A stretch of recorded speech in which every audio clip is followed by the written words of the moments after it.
Bonsoir à tous, merci à vous de nous rejoindre sur Monaco Info. Quels sont les titres? Eh bien les voici dans votre sommaire. Nous reviendrons sur le coronavirus et des restaurateurs inquiets. Monseigneur David, nouvel archevêque de Monaco. Focus Info, donner une seconde chance aux chiens dits agressifs. Le tourisme fait partie des secteurs impactés par le coronavirus. Le tourisme, tout comme le domaine de la restauration, les consommateurs ont d'ailleurs, pour la plupart, changé leurs habitudes, comme va vous l'expliquer Dominique Poulain dans ce reportage. Dans cette cuisine d'un restaurant de la zone piétonne, on s'active. Mais pas certain que les clients soient au rendez-vous à l'heure du déjeuner. L'ampleur de la propagation du coronavirus incite les clients à déserter les terrasses et les salles de restaurant. Il est clairement vrai qu'on note une baisse de régime sur la principauté, en tout cas dans notre activité. J'ai déjà reçu par mail des annulations de entre 8 à 10 groupes d'une 25 à 35 personnes pour le mois d'avril. Certains restent toutefois lucides sur la situation. Cette période de l'année est toujours une période creuse pour Monaco. Ce restaurateur refuse pour l'instant de tirer la sonnette d'alarme trop vite, mais se pose toutefois des questions. Je pense oui qu'il risque d'y en avoir, surtout si on nous annule des grosses manifestations comme le Rolex Master ou le Grand Prix. Je pense que je mets la clé sous la porte. Je rends les clés à la propriétaire et je pense que je vais faire autre chose. Parce que c'est quand même des très gros événements pour nous qui représentent énormément. Donc si demain on nous l'annule à cause du coronavirus, je survis pas. Je survis pas et je pense que je dis stop. Et les polémiques sur le coronavirus en sont la première cause. Je pense que la psychose s'est un petit peu installée malheureusement, que les médias n'aidant pas forcément, les réseaux sociaux non plus. Enfin moi je constate sur les miens en tout cas que c'est un déferlement de tout et n'importe quoi. Une situation pénalisante dont les restaurateurs se seraient bien passés. Ils espèrent que cette déconvenue ne va pas s'éterniser, d'autant qu'arrive prochainement le tournoi de tennis et le Grand Prix de Formule 1, période au cours de laquelle les restaurants font le plein. L'actualité monégasque se développe aussi, vous le savez, sous forme de brève. Notez-le, une nouvelle plateforme d'information téléphonique sur le coronavirus entrera en service dès vendredi matin, 9h. Elle sera joignable 7 jours sur 7, de 9h à 18h. Le numéro de téléphone est le 92 05 55 00. Une équipe dédiée répondra à toutes les questions qui peuvent se poser en lien avec le Covid-19. Si par ailleurs vous présentez des symptômes tels que de fortes fièvres ou des faiblesses respiratoires, deux numéros d'appel sont là à votre disposition.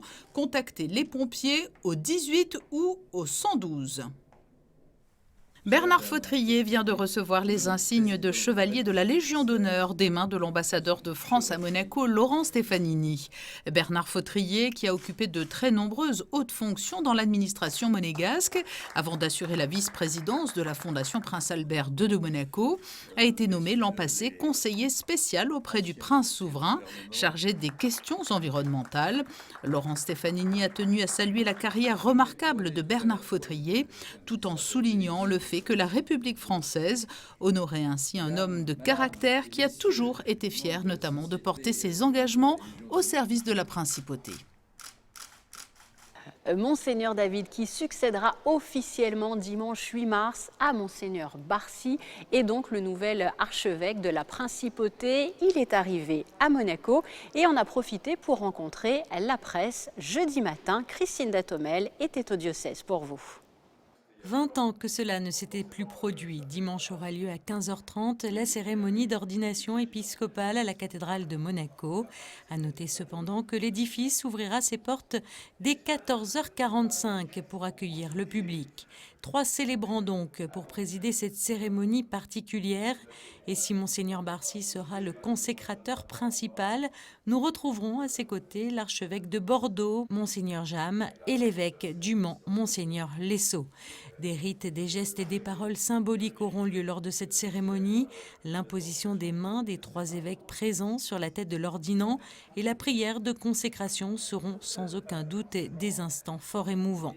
notamment pour le successeur de Monseigneur Barcy, Monseigneur Dominique Marie-David, qui, avant de poser ses valises en principauté, a été durant 3 ans abbé à Rome, puis durant 1 an à Nantes, et qui aborde sereinement ses nouvelles fonctions. Je le vois plutôt comme une ouverture, comme un accueil d'un lieu, de personnes que je ne connaissais pas il y a quelque temps et auxquelles je vais devoir me consacrer pendant plusieurs années. Donc c'est très étonnant et c'est assez rapide aussi. Donc un peu de crainte, oui, bien sûr, mais de la confiance, et l'accueil que j'ai reçu à Monaco depuis mon arrivée m'a encouragé à avancer sereinement. Au cours de cette célébration d'ordination épiscopale, 3 insignes également seront remis à Monseigneur David. Un anneau, signe de sa fidélité, un mitre, couvre-chef réservé aux évêques, et une crosse datant de 1887 et qui appartenait à Monseigneur Theuret, le premier évêque de Monaco.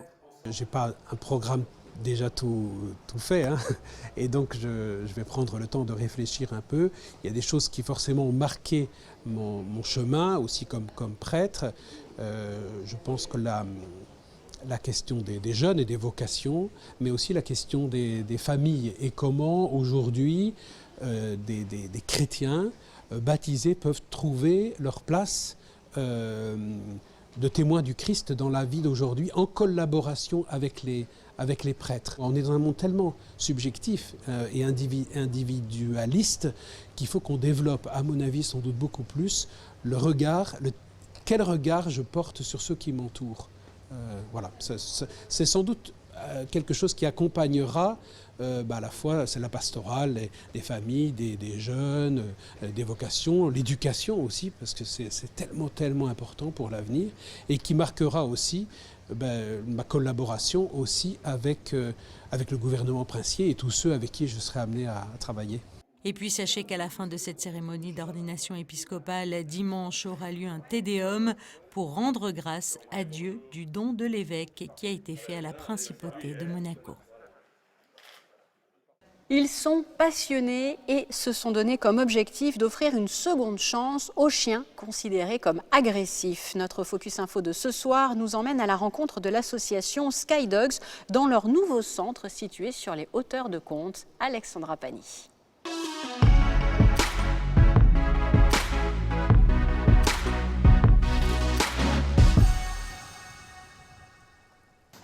Allez. Ouais. C'est bien ma fille. Rien de grand ne s'est accompli sans passion. De la passion, ce n'est pas ce qui manque à Vanessa et Théo. C'est dans leur nouveau centre situé à Contes que nous les avons rencontrés. Un terrain de 2 hectares où leurs chiens sauvés évoluent dans de larges enclos grillagés la journée et dans la maison du couple à la nuit tombée. Patience, respect et amour des animaux sont les maîtres mots ici. On est là pour les comprendre.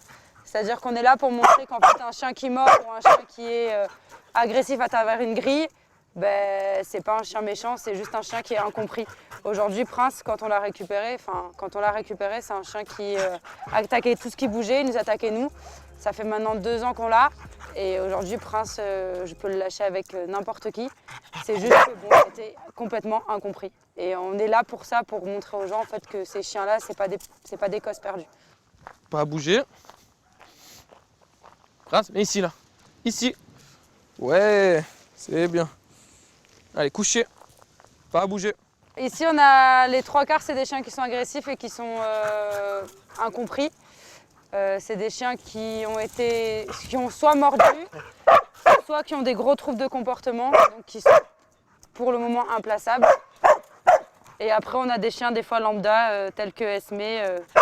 Voilà. Toutes les races et tous les âges sont représentés. Leur point commun est souvent un passé douloureux. À notre arrivée, c'est un Malinois prénommé Loki qui nous a accueillis. Aujourd'hui, il est totalement sociabilisé et en demande de câlins. Il a pourtant un lourd vécu derrière lui. Loki, c'est un chien qu'on a récupéré à la Fourrière, à Toulon.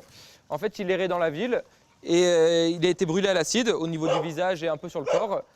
Et du coup, vu qu'il n'était pas pucé, il n'y avait aucun propriétaire. Donc on ne pouvait pas vraiment savoir qui avait fait ça. Et on a décidé de le récupérer parce qu'il y avait quand même de gros soins à faire. Et la Fourrière, ils n'avaient pas du tout les moyens de le faire. Et il envoyait quand même un peu les dents au début. Il avait 7-6 mois, mais il commençait à avoir un caractère bien un peu mauvais, on va dire. Donc on l'a récupéré.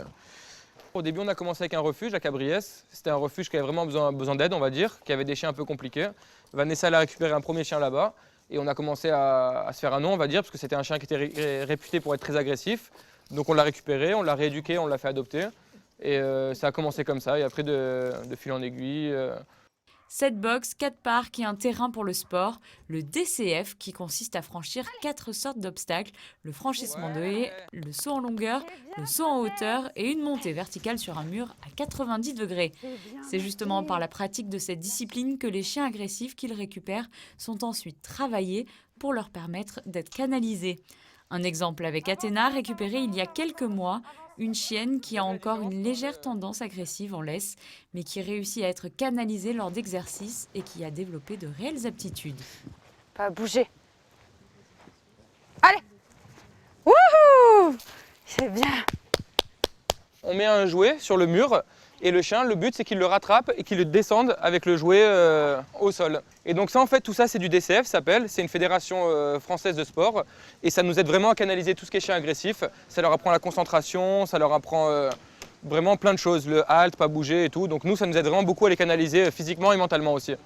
Depuis quelques mois, l'association a commencé à se faire connaître dans les médias, mais surtout sur les réseaux sociaux, notamment pour les vidéos qu'ils postent régulièrement de leurs pensionnaires et de leur sauvetage. Le dernier en date à avoir attiré l'attention est un Malinois de 43 kg récupéré par Vanessa et Théo lors d'une saisie des forces de l'ordre à Gréolières. Hortos vivait enchaîné à la caravane de son maître. Hortos, là! Au centre depuis maintenant 4 mois, c'est un tout autre chien que nous découvrons. Viens là. Stop. Assis. Je te le renvoie si tu es calme. Comme Hortos, ils sont nombreux à être arrivés avec un passif agressif au centre.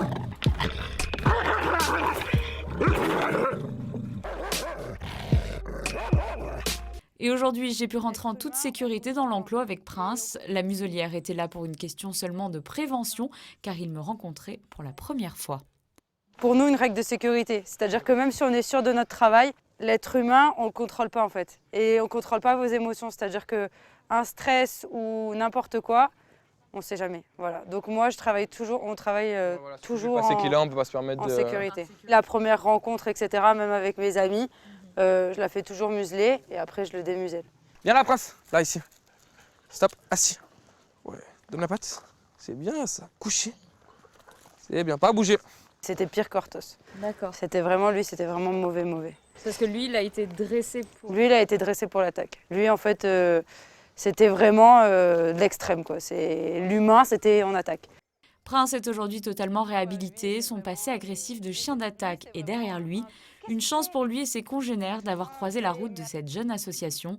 Vanessa et Théo, accompagnés de leurs bénévoles, ont pour seule mission le bien-être de leurs protégés. Allez, oh. Il est où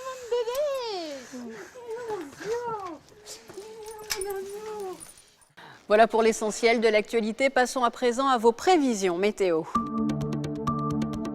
Demain vendredi, le temps sera instable avec des possibilités d'averses. Les températures seront comprises entre 6 degrés le matin et 12 degrés dans l'après-midi. Samedi, un temps toujours couvert, mais des éclaircies possibles. Dimanche, alternance de nuages et de soleil. Lundi, la situation restera instable et des gouttes de pluie seront possibles dans la journée. Mardi, quelques nuages encore, mais le soleil arrivera à se frayer un chemin par moment. Enfin, mercredi, la journée sera en partie ensoleillée et le thermomètre grimpera jusqu'à 13 degrés au meilleur moment de la journée. Voilà donc pour vos prévisions météo. Merci pour votre fidélité. Je vous laisse à présent avec la suite de votre programme sur Monaco Info. Prochain point avec l'actualité dès vendredi 19h. Merci.